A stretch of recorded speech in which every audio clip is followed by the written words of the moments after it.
बिस्मिल्लाहिर्रहमानिर्रहीम। मुअज़्ज़ज़ सहाफ़ी हज़रात, हम आपके शुक्रगुज़ार हैं कि आप हमेशा आवाम की दिलजोई करने के लिए और उनके जितने बुनियादी मसाइल हैं उनकी आवाज़ आप बनते हैं। आज हमारे यहाँ पे वकला बिरादरी और तमाम सियासी और सोशल एक्टिविस्ट जो साथी जमा हुए हैं, मकसद ये है कि रातों रात IG खैबर पख्तूनख्वा ने जो नोटिफिकेशन जारी किया है कि जो रेगुलर पुलिस के सब इंस्पेक्टर और दीगर जो स्टाफ यहाँ पे आए थे उनको एक धरने की बुनियाद पे सियासत की नज़र किया और उनको वापस ट्रांसफ़र किया गया। इसकी बुनियादी वजूहात जो भी हों, लेकिन इससे मसाइल क्या पैदा होते हैं। नए निज़ाम का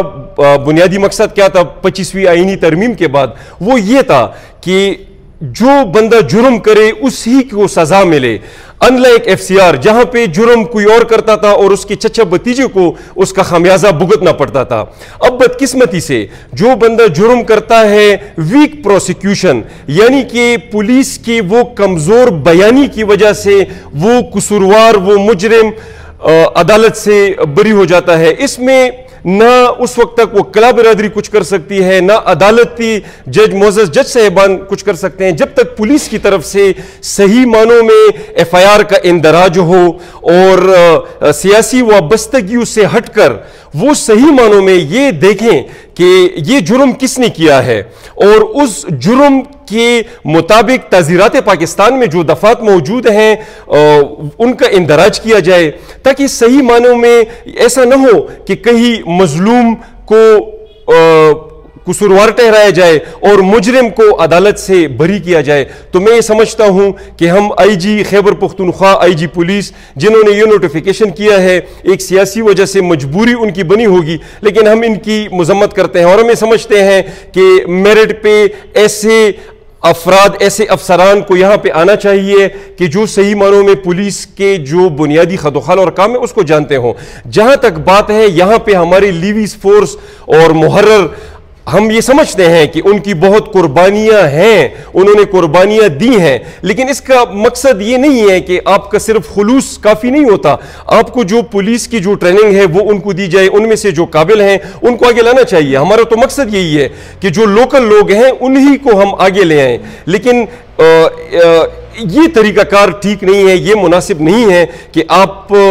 लोकल लोगों को तो लाएं, लेकिन आप जो पुलिस की वो बुनियादी कारकर्दगी, अगर वो बुनियादी अपने काम नहीं समझता, वो अगर बारज़ माज़रत अगर वो सिर्फ दस्तखत तक उसका किरदार है, तो मैं नहीं समझता कि एक SHO ऐसा होना चाहिए। और यहाँ पर मुअज़्ज़ज़ वकला साहिबान मौजूद हैं, हमारे सदर साहब महमूद अली तूरी एडवोकेट साहब, ये मज़ीद बात को जो है जनाब आगे बढ़ाएंगे। اول تاسو پریس کلب ولا ډیره مهرباني سمو ته ټایم راکړو مو وکیل صاحب خبرې وکړې مزید به زه جری وساتم پرون یو نوټیفیکیشن شوی دی دا سوم نان لوکل وکلا SHO ګانې راوستي یو SHOs آی ټرانسفر کړي دي بدقسمتي دا دی سره دا SHOs راغلو څنګه دغه SHOs راوستلو کې د خلکو قربانیانې دي دغه وکلاو بار ورکې لیټرې وکړې سیشن جج وکي سو ورته لیټر وکړي سره موته د نان لوکل پولیس دا مطلب نه نان لوکل پولیس براشي لوکل پولیس به کور ته لاړ شي لوکل پولیس کله کور ته نسی مو غوړو کله که داسې خبروي سو لوکل پولیس کور ته استولې زور نه مخکې IG پولیس ته دار سره پسې خو لوکل پولیس دی ورته ویل سره لوکل پولیس د ور سراوي کورز دا کی سکله کور نزدا اوس اکثر خلک د نوی نظام عدالتي نظام باندې خلکو باور ختم کیږي یقین ختم کیږي چې وجنه خدا نه حسن نن ما ورور قاتل شو درې ورځې بعد قاتل کو لیږي د 40 کیجی کې 40 کیجی چارج کې وکلا د ورځو کې ضمانت کوي خلک وکیل پسې زیاړي کوي جج پسې بعد رټي اصل کې کریمینل کیسز کې فایل لاندې پولیس نه رسی جج د دې شي پابند دی څه قانون په مطابق اخ فایل باندې فیصله وکي فایل چا نه رسی پولیس نه جج د دې شي پابند نه دی څه کلی تلوړ شي پښتنو کې دا چا مړ کړو جج د دې شي پابند دی څه فایل باندې فیصله وکي فایل کله پولیس نه راغلو کمزور ناقص تفتیش ده اغ کمزوری ناقص تفتیش واجنا زو یو وکیل یم ته مو کلاینت نه زه خو به هغه د پولیس کمزوري راخلم خپل کلاینت به ریلیز کوم نو اغ پولیس کمزوریانو واجنا خلک خلاص شي بیا خلک عدالتي نظام باندې باور ختم شي معاشره کې انصاف ختم شي مو دا نه غوړو سو نان لوکل وکیل نان لوکل SHO دروغلو لوکل د کور کې کینی لوکل د ور سراوي کورزدا کی مو بقاعده IG پولیس نه مزید به دا مطالبه کوو او بقاعده بار به ورسو مو سره هغه کسان سیمپل PhD ماشاءالله کور مې کې کور په کور کاس ناز ده هغه د پاره د ASI اسسټنټ سب انسپیکټر پوسټونه به رسي ان شاء الله کمینګ ورځو کې اب برتی کیږي اب رسي بیا مسلې حل کیږي. اوس کومې مسلې دي ایمو بدقسمتي دا ده اوس کوم لوکل اس ایچ او وي لوکل اس ایچ او لیکل ورته هغه کس وکي چې نون لوکل کوزنه یو ریټایرډ سړی راولي څنګه پولیس نه سب انسپیکټر ریټایرډ وي هغه ریټایرډ سړی تڼۍ کې کینوي نو هغه ریټایرډ سړی ته 30-35-40 هزار روپۍ دوی ورکوي نو 30-40 هزار روپۍ به کوم ځای نه میلویږي. بدقسمتي دا دی زه به هغه وایم بیا به عوام باندې بوج رسي پیسې به عوام نه وځي هغه ریټایرډ ته به ورکوي هغه کار به روان وي. څه آیا موږ سره حاضر سروس خلک شته ته ریټایرډ خلک ویلې راولې په ریټایرډ خلک ویلې خلک ته به کوي دا کوم نان لوکل اس ایچ او دی ریګولر دا در سره وي ریګولر اس ایچ اوز ډي اس پیز ایون مو اس پی پورې ورته ویلي دي. څه اس پی انویسټیګیشن یو وی اپریشنل یو وی انویسټیګیشن ایمو ډي پی او صاحب څه کوم دی دا اپریشن دی هغه مطلب ته انویسټیګیشن کې ګوتې نه وي هغه بهر کارکردګي کوي نن چې کوم انویسټیګیشن دی دا ته مطلب مخکې اس ایچ او نه و باقاعده بار مور کې لیټر یې وکړي وکلاو سره عدالت کې مو کسو لکه خلکو ته خواغو ته خلکو ته سیسه ځای هغه سیسې څه ور په بلیږي څوک چې چا قتل وشي هغوی نه ته بیا پښتنو کس د نظام بیا به ورته پته لګي موږ داسې نظام کې یو څه نه چرته پاتې شو نو مخکې راغلو اوس مطلب دی خلک مخکې کوشش کوي څو مو ورسته څو دوباره چرته نظام ته څو صرف د 5-6 کسانو درنې واجې نه ته که آی جي پولیس یا ډي ای جي کوهاټ داسې ایس ایچ اوګانو ته یې او مو زه خو به دا وایم څه خلک په کار دی دا صرف څو مشران یا څو باور دي خلک دا خلکو عوام باندې رحم وکړي موږ خپلو مفادو ته نه وکسو عوام ته وکسو عوام انصاف به څه شي کې ملیږي تا سره 19 یا 20 یا 21 یا 22 نکات یې کړي دې مقصد خو دا نه دی که نه سره نان لوکل اس ایچ او به نه رسي تا څه کله کار نه زده تا څه کور ته واستوي ته بیا دغه وکړه او بله خبره ده تا سره زه یو کار شی شیر کړم باور دی شی باور دی یو سپی یا انسپیکټر سب انسپیکټر باور دی سپی هغه ته قانونا حق نه دی د پولیس رولز وایلیشن یې کړی دی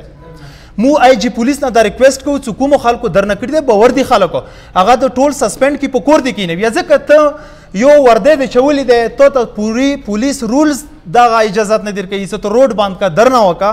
او خلک په تکلیف کا او خلک یې رغمول کا او زه به یو بل شی ایډ کړم بیګا پورې ډیپیو ډېر ښه سړی و ډیپیو ډېر ښه سړی و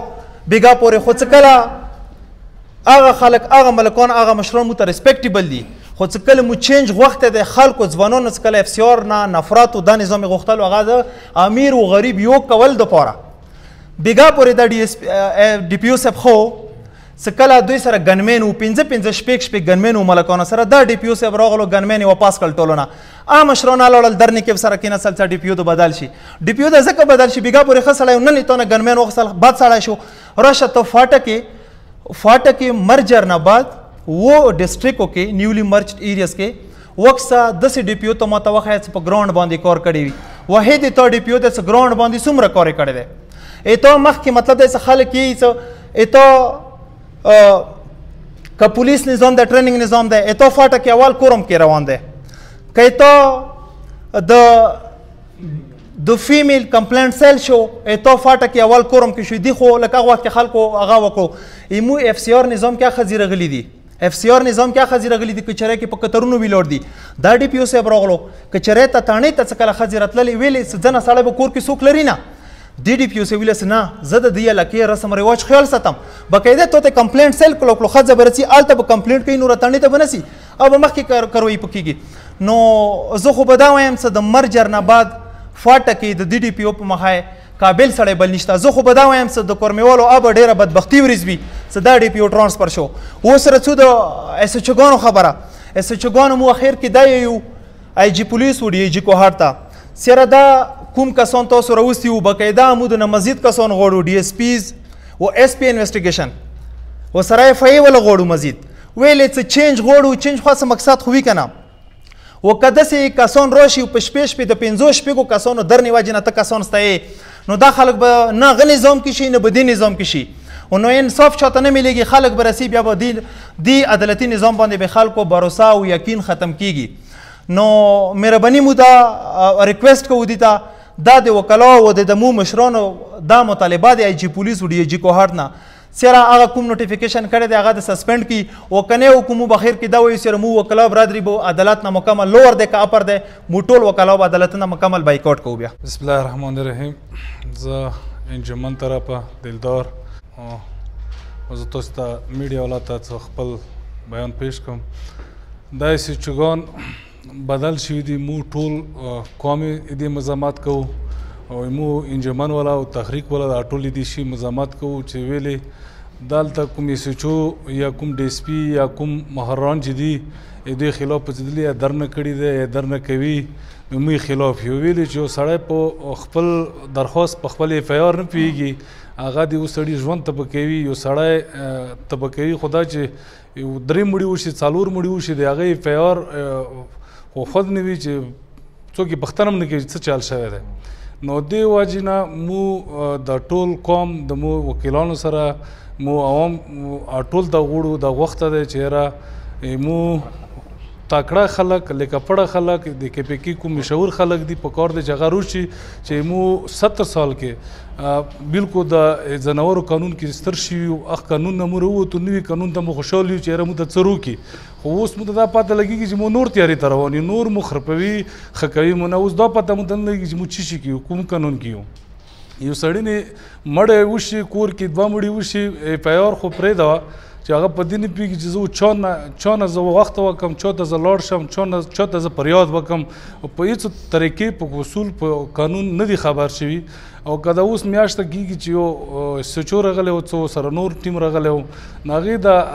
کوم د کورمې تکلیفات یا کوم مسایل ډېر ښې روان کړي وو. 5 کسانو په ترو هغه لاړل، در نه وکړه چې وکړو، خو در نه وکړه سادې کې وکړئ. موږ پرچنور والا نه دی کړی، موږ څوک ګناه نشته، مونږ نه ویلې بدل کړو. موږ ته پکار دی چې دا خلک واپس وشي، موږ ای جي ته ډي جي ته ټول ته ریکویسټ کوو. دا کوم نوټیفیکیشن جاری شوی دی ډي جي صاحب جاری کړی دی، موږ دې پر زور مزاحمت کوو. ویلې څه دا ایس ایچ او یا ډي ایس پي دا د مو ایم این اے او د انجمن حسیني او د مو قوم ډیمانډ وو چې دا تعلیم یافته خلک دلته راشي او د مو والا کوم پولیس دی دوی ته د ټریننګ ورکړي. اوس تقریبا 400 نه ابو کسان آرمي سره ټریننګ کړي چې هغوی ته ټریننګ ورکوي چې روزي هغه مطلب څه په دغه پوه شي. نو دا نام نهاد یو 5 کسانو صدې کې در نه کېنوله، اقلیت څه مطلب څه ډي جي پي سره وکړه او اکثریت یې پرېښود، اکثریت نه یې پوښتنه ونه کړله. او موږ دا ریکویسټ کوو ته ډي جي صاحب ته چې د کومه فیصله نوټیفیکیشن دی جاري کړی دا د فورا واپس واخیستل شي. که فورا یې واپس نه واخیستلو دې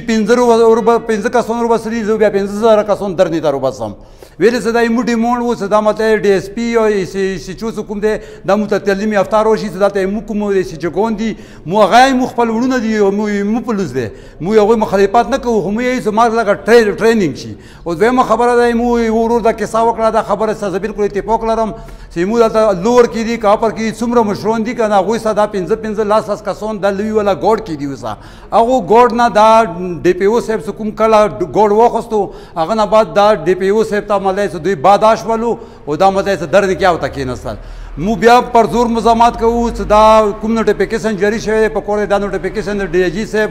د اقلیت په صدې سره دا واپس واخیستل شي. که به واپس نه واخیستلو انجمن حسینیات او تحریک او وکلا برادری او سوره مو ایم پی دی ایم پی ګوندي مینی ګوندي سینیټرون دي دا متفقه باندې دا فیصله کوو چې بیا موږ درته کېږي. جو نوٹیفیکیشن ہمارے آئی جی صاحب نے ایس ایچ اوز کے ٹرانسفر کے حوالے سے ایشو کیا ہے، اس سے پوری نقصان کو پوری قوم کو نقصان ہوتا ہے، پوری قوم کا نقصان ہوتا ہے. ہم یہ ریکویسٹ کرتے ہیں کہ خدا کے لیے اس نوٹیفیکیشن کو واپس لیجیے، کیونکہ ہم ایز اے قومی ایز اے قومیوال ہم یہ سوچ کرتے ہیں کہ اپر ہو سینٹرل ہو لوور ہو، ان کا فائدہ اسی میں ہے کہ قوم کو جدت دینے کے لیے قوم کی پولیس کو مزید فعال کرنے کے لیے لوور ڈسٹرکٹ کے ایس ایچ اوز کو، لوور ڈسٹرکٹ کے ڈی ایس پیز کو، ڈی پی اوز کو وہاں کے لوگوں کو لانا بہت ضروری ہے تاکہ یہ بھی ٹرین ہو جائے، تاکہ یہ بھی لوگوں کو جو کام ہوتا ہے پولیس کی جو اصول ہوتے ہیں ان سے باخبر ہے کہ ان کو آگاہ کیا جائے، ان کو تعلیم دی جائے تاکہ وہ بھی ٹرین ہو جائے اور قرم میں لوگوں کو دہلیز پر امن مل جائے. کیونکہ اس طرح نہیں ہوتا ہے کہ لوگ پیٹ میں سب کچھ سیکھتے ہیں. ہم یہ ریکویسٹ کرتے ہیں کہ اس مسئلے کو انا کا مسئلہ نہ بنائیں، نہ اپر قرم کا، نہ لوور کا، نہ سینٹرل کا. ہم چاہتے ہیں کہ قرم میں جدت لایا جائے اور قرم کی پولیس کو مزید ماڈرن کیا جائے اور جو موجودہ ڈی پی او ہے اس کو مکمل ہم سپورٹ کا اعلان کرتے ہیں تاکہ وہ اس نظام کو اور بھی مضبوط کرے اور جو ایس ایچ اوز کی ٹرانسفر ہو چکے ہیں ان کو فوراً فی الفور واپس کیا جائے. بسم اللہ الرحمن الرحیم. بہت ہی افسوس کا مقام ہے. ہمارا یہ جو علاقہ جو مرج ہوا ہے کے پی کے میں، ہم تو یہ سمجھ رہے تھے کہ جنگل کے قانون سے نکل کر ایک ہی پرامن قانون میں، ایک ہی میچیور قانون میں اندر آ گئے ہیں، لیکن بدقسمتی سے ضلالت اتنی زیادہ ہے. ہمارے آئی جی صاحب سوئے ہوئے ہیں, پتہ نہیں کہاں سے اس کو آئی جی بنایا گیا ہے. ڈی آئی جی صاحب کو کس نے ڈی آئی جی بنایا ہوا ہے؟ 5 افراد سے کے مل کر دھرنے پر بیٹھے ہوئے ہیں, وہ بھی ایک بندہ وزیرستان سے آ کر پارا چنار میں بیٹھ کر, اور وہ ہماری پولیس کے خلاف وہ جو دھرنا بٹھایا ہوا ہے, ہم اپریشیٹ کر رہے ہیں. ڈی پی او صاحب کے جتنے بھی اقدامات پارا چنار میں ہوئے ہیں, اس کے ساتھ جو جتنے بھی ایس ایچ اوز آئے ہیں, مجاہد توری صاحب یا دیگر ان کے ساتھ جتنا بھی عملہ آیا ہوا ہے, ہم ان کو اپریشیٹ کرتے ہیں. منشیات کا الحمدللہ کافی حد تک کنٹرول ہو چکا ہے. دیگر وارداتیں جو ہوئی ہیں ان لوگوں نے کنٹرول کیا ہے. لیکن یہ چند افراد کی توسط سے, اور وہ ایک ہی ان کی چند افراد کی آواز سے ان کو یہاں سے بے دخل کیا گیا ہے, ان کا نوٹیفیکیشن کر دیا ہے کہ یہاں سے ان کا ٹرانسفر کیا جائے. ہم 2 ٹوک الفاظ میں ایک بات سمجھانا چاہتے ہیں. دیکھیں, جہالت کی زندگی اور وہ جو جانوروں کا جو قانون تھا, وہ ہم برداشت نہیں کریں گے. آج کے بعد ان چیزوں سے ہم مبارہ ہیں. اور اگر دھرنوں کے لیے اس سے پچھلے کچھ مہینے پہلے 45 دن ہمارا دھرنا بیٹھا رہا, ابھی بھی 40 دن ایک دھرنا ہنگو میں ہے, روڈوں پر بیٹھے ہوئے ہیں, وہ آپ لوگوں کو نظر نہیں آ رہا. 5 افراد کا جو دھرنا ہے وہ آپ نظر آ رہا ہے, اور اس کے خلاف پورے ایس ایچ او اور پوری کابینہ کو ٹرانسفر کیا جا رہا ہے. اور وہ نہ وہ 45 دن کا دھرنا جو بالغ خیل کا تھا, جو ایس ایچ او رشید کے خلاف تھا, ان لوگوں نے تو ٹرانسفر نہیں کیا. یہاں پر مسئلے کی بنیاد پر ان کو ٹرانسفر کیا جاتا ہے. لہٰذا 2 ٹوک الفاظ میں ہم یہ بات سمجھانا چاہتے ہیں. انشاءاللہ اگر یہ نوٹیفیکیشن واپس نہیں کیا گیا تو یہ 5 افراد کا جو آپ لوگوں نے دھرنا دیکھا ہے, اور اس کی وجہ سے ہم نے نوٹیفیکیشن دیا ہے, ہم پورے پارا چنار کو نکالیں گے. نہ صرف پارا چنار کو, جہاں تک ہماری آواز پہنچے گی ہم نکلیں گے, اور اس نوٹیفیکیشن کو خارج کرنے کی بھرپور ہم مزاحمت کریں گے, اور اس کو فوراً ختم کیا جائے. دا ریسنٹلی بیگا کوم یو نوټیفیکیشن شوی دی ډي آی جی او آی جی کې پی کې طرف نه څه کورمې ته د یوه میاشته کېږي کوم ډي ایس پیز او ایس ایچ اوز راغلي وو, هغوی لا سره څه دی کورمې کې واردات کو کمای راغو ویلې څه هغوی تفتیش هغه نه پوهېږي. اوس باور دی څه خصدارو یو احتجاج څو ورځې وکړو,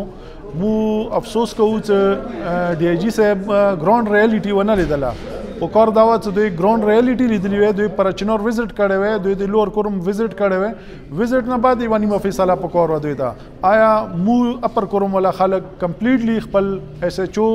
او د ریګولر پولیس دوی نه مطمئن وو, او مو نه خوشحال وو. ډي پی او صاحب بهترین طریقې سره کار روان کړی دی. او فی الحال دوی چې کوم د نوټیفیکیشن کړی, مو نن ټول د کورمې سیول سوسایټي, سوشل ورکر او انجمن حسینیه, تحریک حسینی, وکلا برادری او